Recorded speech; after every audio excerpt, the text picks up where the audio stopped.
Salut tout le monde, je suis trop content aujourd'hui, je vous présente un nouveau format, ni plus ni moins que mon propre concours d'invention. On va avoir deux équipes d'étudiants et d'étudiantes de la Web School Factory qui vont s'affronter, qui auront 24 heures pour créer la meilleure invention autour du thème du jeu vidéo et de l'accessibilité.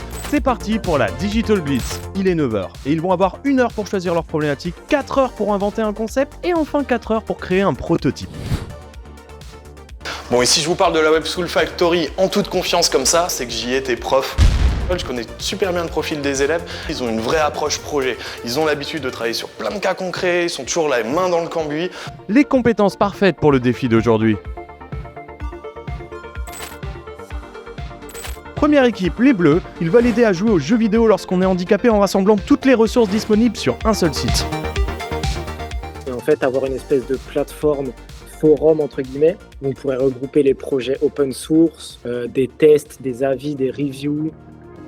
Parce que je sais qu'il y a pas mal d'autres sites aussi qui rassemblent toutes ces listes de jeux et tout. On veut que vraiment toutes les informations soient concentrées sur un seul site. Actuellement, le parcours, je trouve qu'il est assez laborieux pour aller chercher les informations. Alors autant cette première équipe, ils avaient un truc assez défini. Et du coup, l'autre équipe, je sais pas du tout, parce qu'ils étaient beaucoup plus, eux, en train d'explorer des capteurs, du hardware, ils travaillent autour de la surdité. Finalement, ils sont partis peut-être sur les personnes aveugles et malvoyantes. Du coup, on va aller voir un peu ce sur quoi ils sont. Est-ce qu'ils sont encore en panique à 13 minutes de choisir le projet du jour?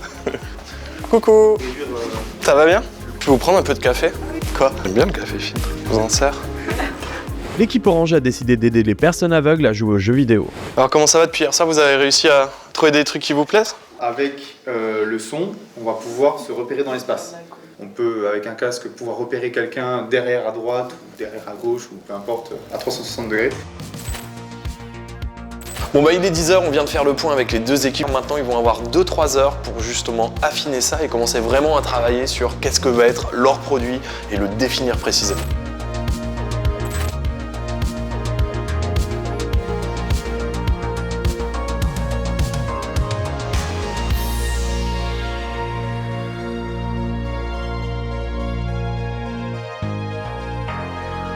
J'allais commencer à me projeter avec des trucs de sonar. C'est un peu l'idée en fait, en faisant le cri du dauphin, il se déplace avec des ultrasons.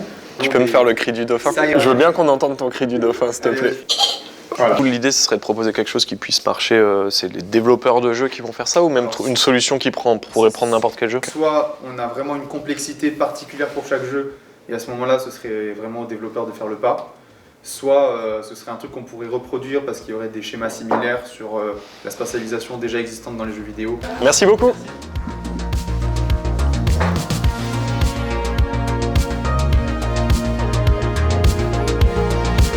Est-ce que vous avez des questions? Est-ce que vous voulez qu'on affine ensemble? Du coup, les gens qui font un lien pour...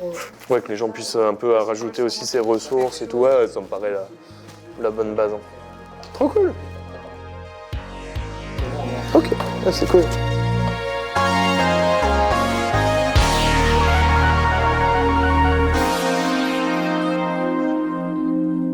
Du coup, là, on est face à deux projets qui sont complètement différents. Il y en a un qui est très prospectif, ils sont partis vraiment sur un sujet de R&D. L'autre équipe, c'est un sujet rien à voir puisque c'est vraiment une base de données, de ressources. Le but, c'est vraiment de mettre à dispo l'information déjà existante. C'est un vrai problème. Je vais pas les lâcher pour qu'on aille jusqu'à cet objectif. La Web School Factory, c'est une grande école parisienne qui fait partie du top 3 des écoles du numérique. Ils ont 3 spécialisations en admission post-bac, la tech, le design et le marketing.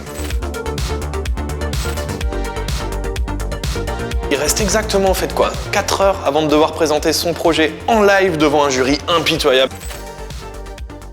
Est-ce qu'on a besoin de voir le détail d'une page précise pour comprendre l'ensemble du produit cet après-midi? Je suis pas sûr. Donc, je pense que la plupart des gens, ils savent se projeter sur si je clique, il y a une page complète derrière. Pardon, j'ai trop bien visé, je suis désolé. Ok, du coup, l'idée c'était qu'on regarde un peu ensemble techniquement comment ça se ferait et d'avoir un truc qui tient la route, même si évidemment vous n'avez pas forcément tout développé. Comment on pourrait justement récupérer n'importe quel jeu et pouvoir l'interpréter. Donc vous allez pouvoir dire, mon image, je veux la passer en noir et blanc, augmenter à fond les contrastes pour en ressortir le masque des formes qu'il y a dedans. Peut-être essayer de retrouver les éléments les plus importants, donc on va dire les obstacles majeurs. On parle du statique, on parle du mobile et on parle de la profondeur. Mais comment une personne aveugle, elle va pouvoir différencier comment elle va savoir que là c'est un mur, mais que c'est pas un ennemi qui arrive derrière? J'essaie de réfléchir en fait de comment on ferait un proto minimum et qu'on a quelque chose qui se tient. Et je me dis que ça pourrait être déjà ce simple truc de un sonar devant moi et ça on voit en continu.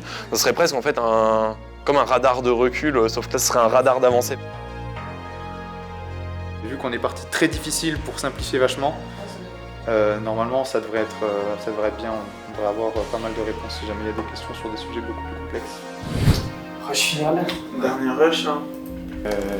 Et on finalise la présentation.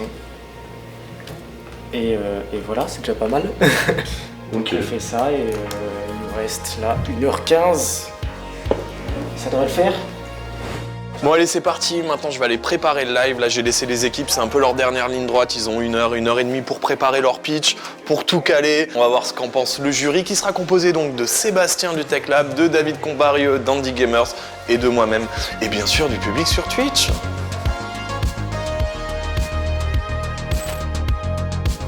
Bonjour tout le monde! On est en live, c'est parti. On va avoir 2 propositions très différentes, 2 axes, 2 exécutions qui n'ont rien à voir. J'ai hâte de vous montrer tout ça. On va donner la place à la première équipe. Notre application elle va s'appeler Sonic Vision. Notre concept qui est un soft qui analyse les images et qui permet une perception à 360 degrés des sons. Comment ça marche concrètement? Nous, ce qu'on a voulu jouer, c'est déjà sur la fréquence du bip. Donc, plus on s'approcherait de l'obstacle, donc du mur, puis s'accélérerait, ça ferait bip bip bip bip bip bip bip bip. On va avoir notre logiciel de game capture qui va prendre l'image du jeu pour ensuite appliquer le Death Map qui va permettre via des couleurs, via des nuances de gris, d'analyser la distance qui nous sépare des objets. Est-ce qu'il n'aurait pas été aussi intéressant de développer une brique pour un moteur 3D existant? Ce qu'on a voulu faire avec l'analyse d'image, c'est pouvoir s'adapter sur tous les jeux assez rapidement. Belle idée, partir sur le sonar au début, j'avoue je ne l'ai pas vu venir. Merci beaucoup l'équipe orange, on va passer la main à l'équipe bleue. Donc Gameability, c'est une plateforme qui va centraliser des informations sur les solutions de jeu. C'est un projet open source, c'est important de le préciser, parce que ça va être disponible pour tout le monde et tout le monde va pouvoir interagir avec, donner de la data. Ou est-ce que l'idée du projet, ce serait pas fédérer en fait des choses qui existent déjà? Évidemment, que vraiment toute cette information-là soit centralisée sur la même plateforme. D'expérience, c'est très compliqué de référencer du matériel, du logiciel ou du jeu. L'approche, elle est intéressante plutôt pour les gens qui vont aider, accompagner, qui vont faire des adaptations. Elle l'est moins pour les joueurs eux-mêmes. Je pense qu'il va falloir encore pousser un peu le concept. Nous voilà donc jury dans ce format. Alors qu'est-ce que vous en avez pensé? D'abord, il faut qu'en 24 heures, les équipes ont sacrément progressé. Je trouve ça extrêmement intéressant et encourageant. Les 2 idées sont super intéressantes. Je trouve qu'il y a quand même quelque chose à faire autour de l'idée de référencer, agréger un peu de tout ce qui existe. C'est vrai que l'accès aux ressources, pour moi, c'est toujours un peu mon cheval de bataille. Je vous cache pas que sur l'autre projet, là, on rentre dans le genre de truc que moi j'aime bien. J'irais forcément dans le même sens que toi. Moi, je trouve qu'effectivement, le projet Orange, il y a énormément de potentiel là autour de l'analyse du flux vidéo venant de n'importe quelle source de jeu. Le produit, l'équipe Orange, il est peut-être techniquement plus ambitieux. Je pense que l'équipe bleue a un produit, ils ont déjà codé le site. Après, c'est la mise en place, parce qu'après, il faut convaincre les acteurs existants d'utiliser cette plateforme. J'ai presque envie de mettre mon ticket sur les bleus, parce que c'est un projet super utile, en fait. Donc, je vais mettre mon ticket sur les bleus. Donc, du coup, on a décidé, Sébastien et moi, de soutenir l'équipe Orange, et David vous a apporté aussi son soutien. Donc, vraiment bravo.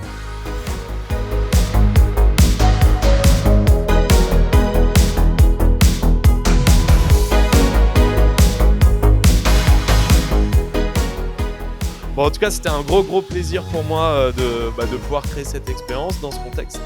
J'ai vraiment kiffé ça, j'espère que j'aurai l'occasion de le refaire aussi. Merci vraiment beaucoup à toutes et tous pour votre participation.